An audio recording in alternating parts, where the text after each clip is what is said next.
Well, we begin tonight with new information on the murder of a popular neurosurgeon. Thank you for joining us. I'm Glenda Lewis. And I'm Mike Duffy. Detroit police revealing a person of interest is now in police custody in the death of Dr. Devon Hoover.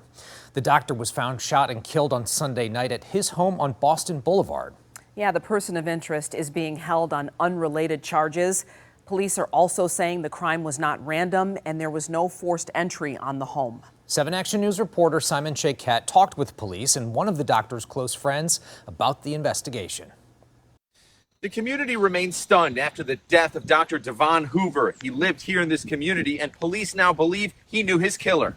I'm just heartsick over it. It's just, the world is a lesser place without him.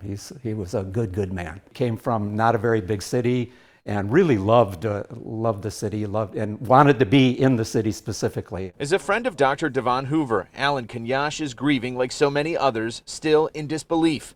Dr. Hoover had helped countless patients and was well known for his kindness and generosity. He had such a future ahead of him, helped so many people. He's a brilliant surgeon.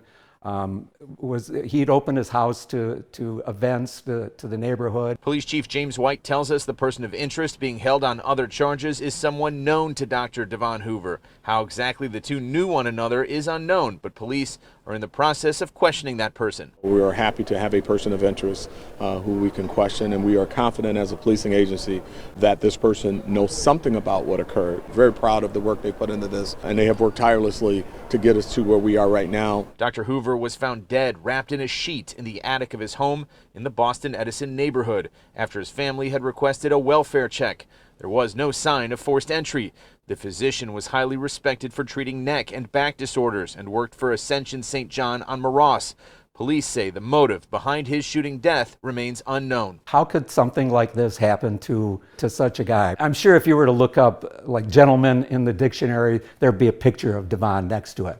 Police say they remain busy questioning that person of interest, and they expect to release more information later today or tomorrow. From the Boston Edison District, Simon Shaykat, 7 Action News.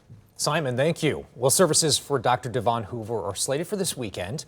Visitation is tomorrow from noon to 8 at Verheiden Funeral Home in Grosse Pointe Park.